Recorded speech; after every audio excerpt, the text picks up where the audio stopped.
This lecture will be on the conflict between creativity and tradition.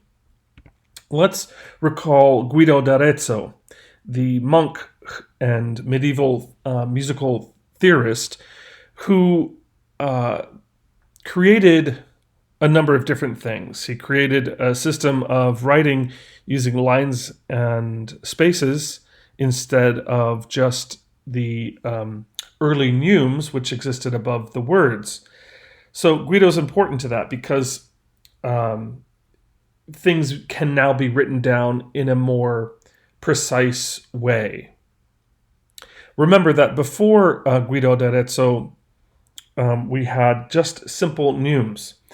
But in his creation, it then begins to change how music is passed down. Before Guido d'Arezzo, most music was passed down through an oral tradition, which could change over time, from generation to generation, from town to town.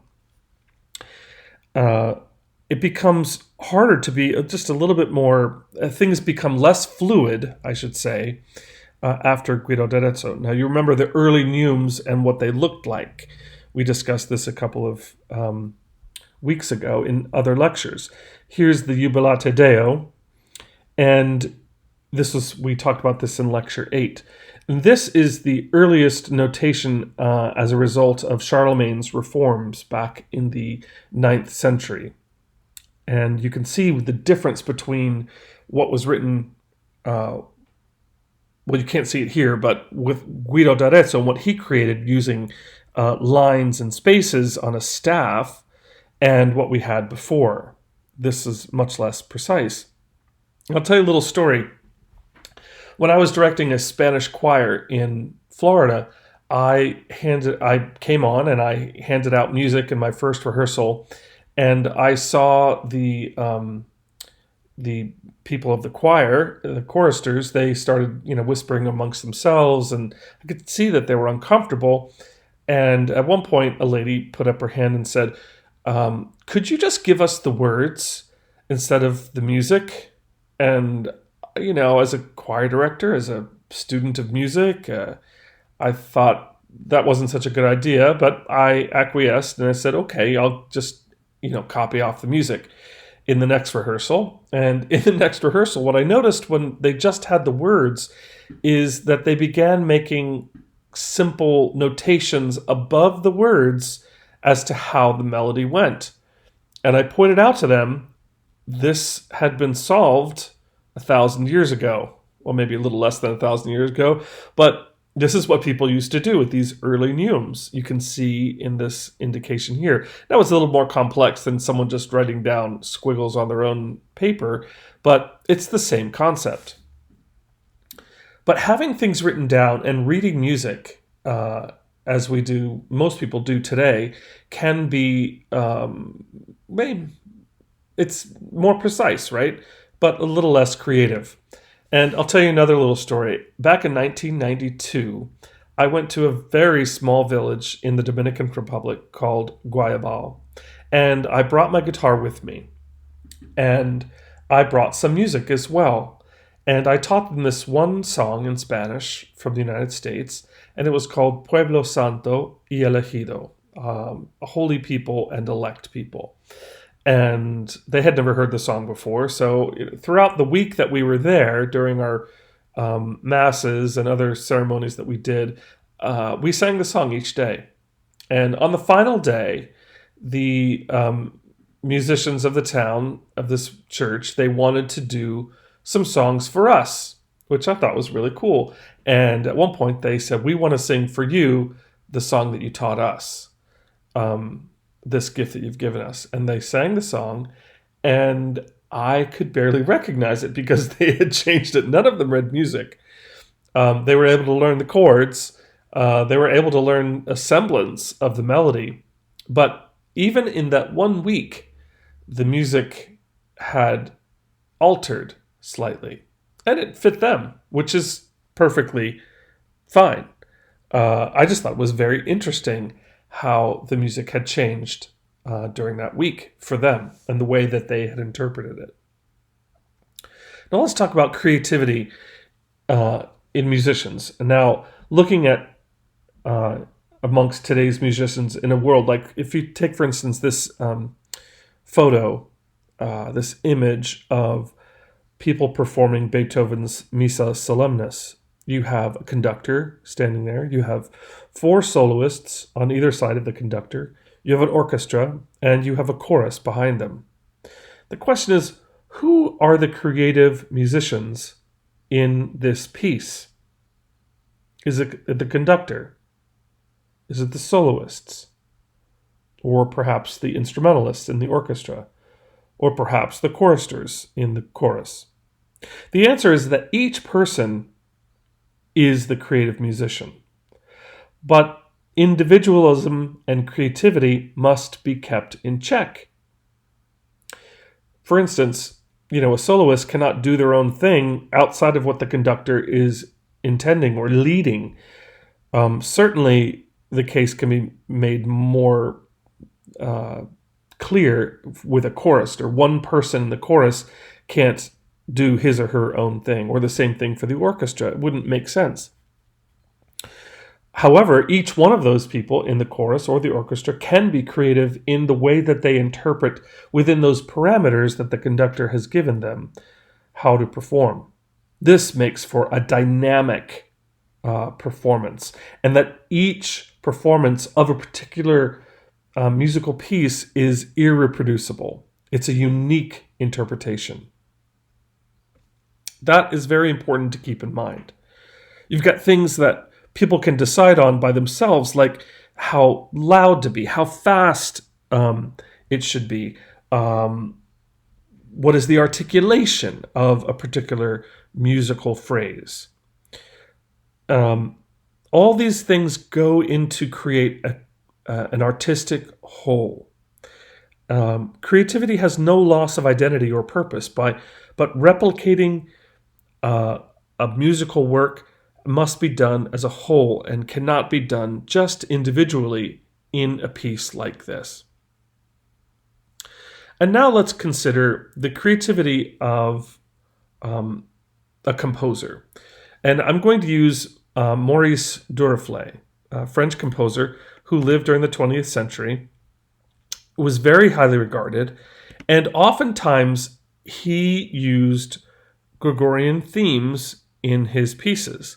And we're going to take a listen to one of his examples from the Messe cum Jubilo, in which he uses chant as a foundational element. And in the church, it might be seen as a way of connecting creativity to traditional elements. In other words, you'll hear in this example that Maurice Duruflé uses Gregorian chant. Here's an example of the Kyrie.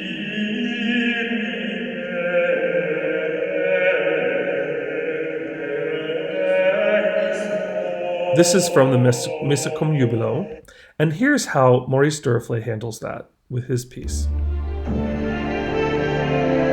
Even in the strings, you begin to hear the chant.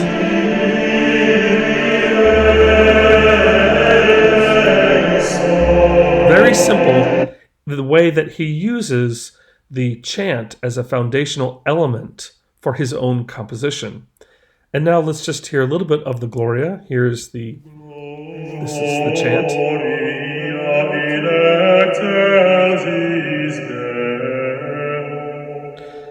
And now let's hear how Maurice Duruflé handles this with his composition.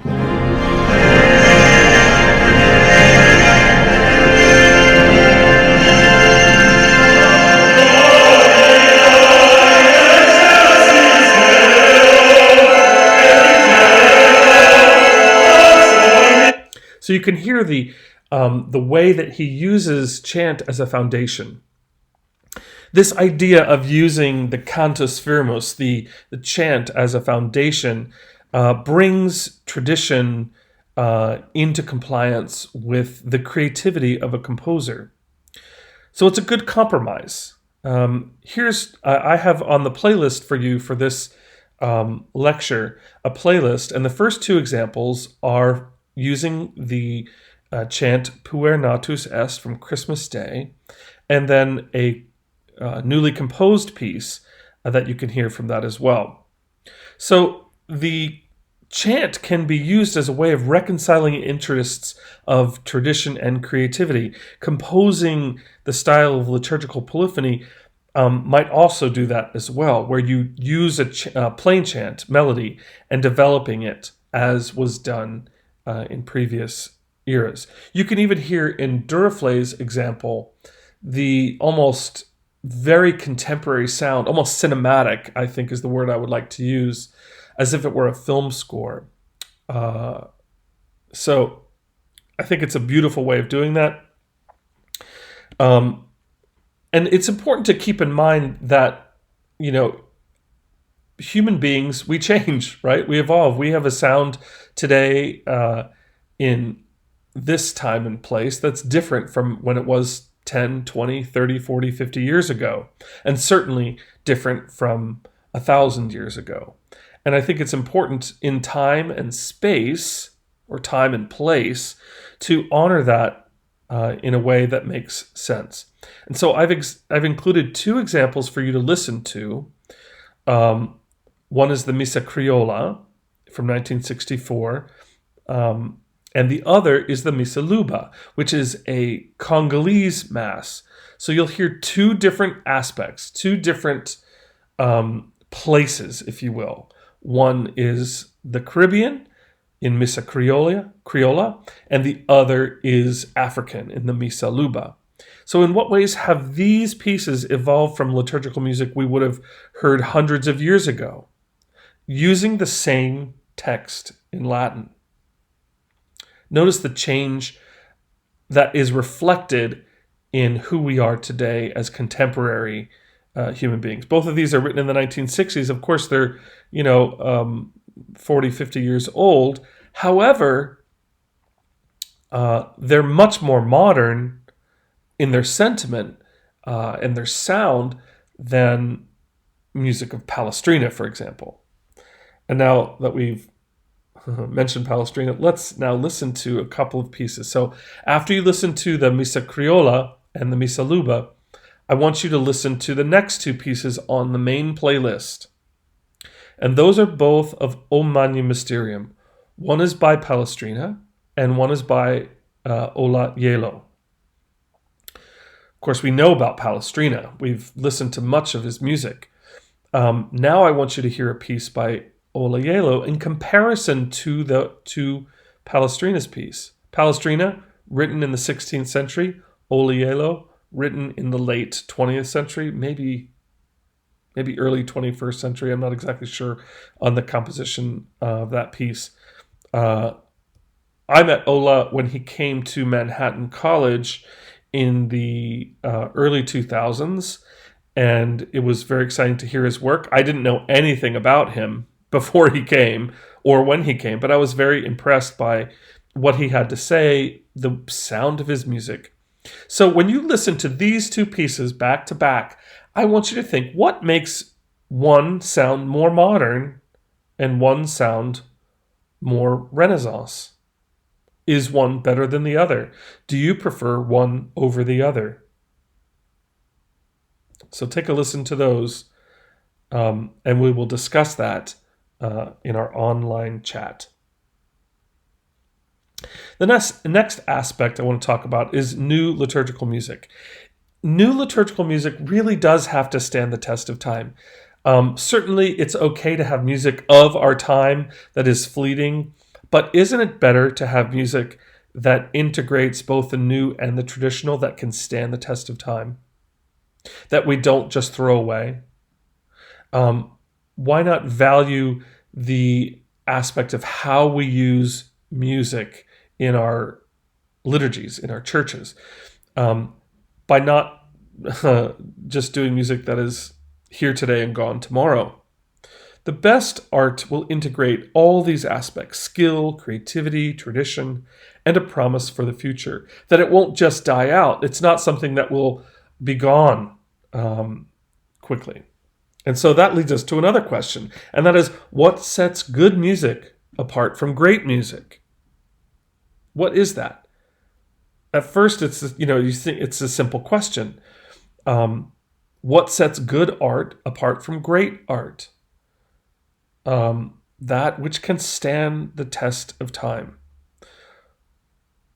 And that, I think, is incredibly important, so that we have at our disposal a means of understanding what that is. And I've got a couple of exercises in this lecture for you to do that. A couple different playlists that will help you to articulate and how that might be. So it's incredibly important for you to listen to all the music in the playlists, because I've got, I think, a total of 3 playlists just for this lecture as we discuss this topic. So, new musical ideas. In many places and many cases, people would think that the composer of modern era don't have any connection with God, like composers of old. Obviously, society has changed.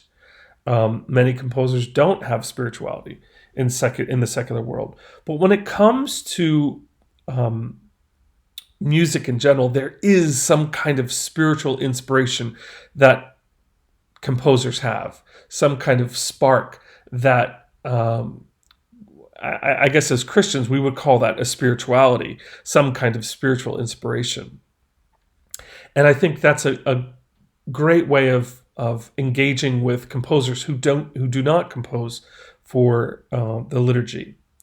If you think music is that really spiritual art, it's ethereal. If it's not recorded, of course, it just exists in that moment in space. Even if it is recorded, it's you have it on a recording, but you can't necessarily recreate that experience in the studio or in a concert hall where it was created. It is intangible, and even the most secular composers would still mention this kind of spiritual connection. There is some window into the mind of God, but also into the mind of that person, into the soul of that person. I know for me personally, when I sing, even if it's something completely secular, there's a part of my heart, my soul that is opened up. But we know this when we are looking at listening to other artists, even if it's not religious or at all. The people that we really connect with are the people that open up their souls to us through their singing. Think of a singer like Adele. Now, you might like her or not, I'm not saying that you should, but one thing that I think is very obvious about a singer like her or, many other popular artists is that they show you a window into their souls. And I think composers do that as well. Important to remember. One of my students in the past pointed out this to me, and this piece, it's called 433 by John Cage, who was a 20th century composer. He originally intended it to be called a silent prayer. But eventually he changed the name to 433. And what he intended was to reflect on the world around us. Now, this piece, 433, is complete silence for 4 minutes and 33 seconds. I won't have us hear the piece, if you will, by being silent for 4 minutes and 33 seconds, but I think it's a very interesting spiritual way of considering this piece, this silence. It's just nothing. Is it just nothing? I don't know if it's just nothing. Especially, you think about the original name he had for it, called Silent Prayer. I think calling it 433 makes it maybe a bit more accessible to other people, but I think as Christians, as Catholics, it's a good thing to understand a piece like this, which was not composed necessarily for liturgical purposes, but creating that space, that silence. to explore what that is. Music is both sound and silence. All right. These final two activities, which I'd like you to do, are two separate playlists.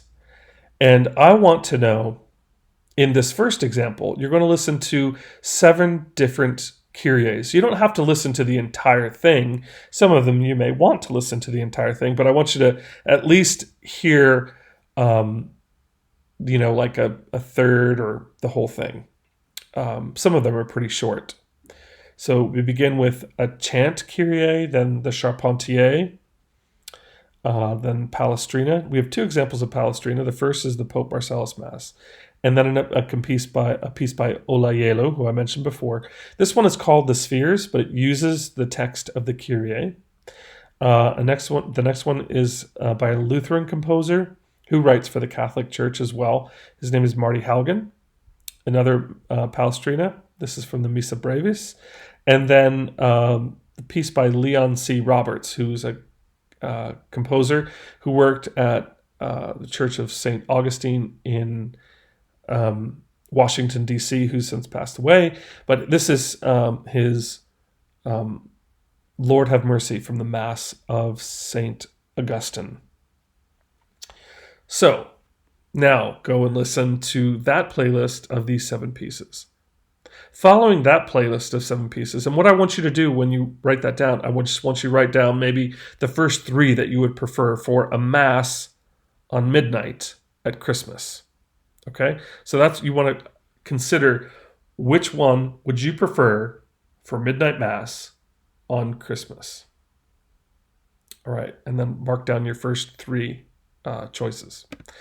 The next one you're going to do is also very specific about a time and place to use these masses. You've got 6 examples in this one. And this one, I would like you to listen to mostly the entire piece. At least the first 6 minutes, 5 to 6 minutes of each one of these pieces. The first example, again, is plain chant. The next one is by the composer we talked about before, Maurice Duruflé. The next one, we've also discussed him again, Olaiolo. Finally, after that, we have a composer who composes in Bronxville, New York. His name is Philip Stopford, and it is his piece.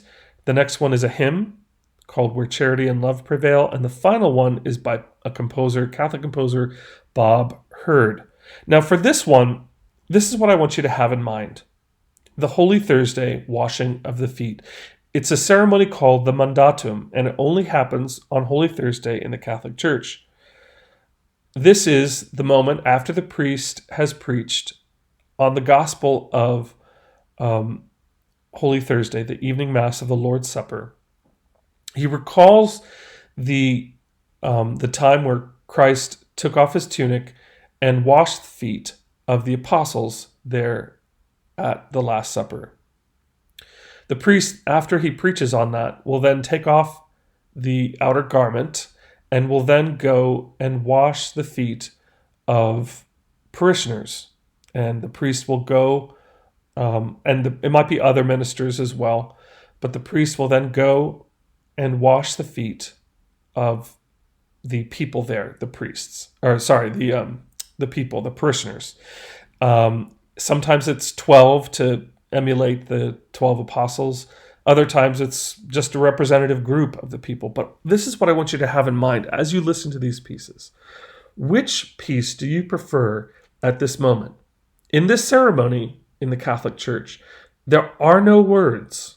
It's just the priest going and washing the feet of the people. And so what I've chosen for you are 6 different examples of virtually the same exact text. Ubi caritas et amor Deus ibi est. That's the opening line, which translates, where charity and love are, there is God.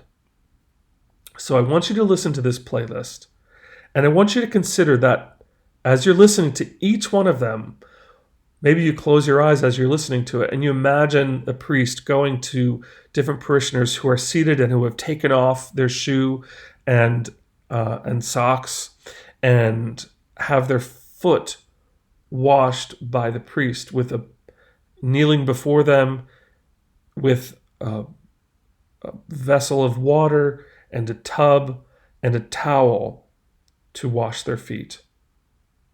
So now, as you listen to each one of these 6 examples, I want you to keep that in your mind. And I want you to write down which are the first 3 that you would, so rank them in the top 3, which ones you would prefer for that very poignant moment where there are no other words, nothing else is done except this ceremony. The final slide is I want you to consider, how can a composer remain loyal to their tradition but create complex and modern music? This is the challenge. This is the challenge because music must speak to us in our time and space, right? Where we are, where we live, who we are. But it must also not just be for a one moment thing. It must connect us to the past, or it should connect us to our past. That's what the church calls for in liturgical music. That which can connect us to our past, to the tradition of faith. So now, if you haven't done so already, go forth and listen to those playlists, listen to those examples of music. It's very important, and I look forward to discussing them with you in our online discussion.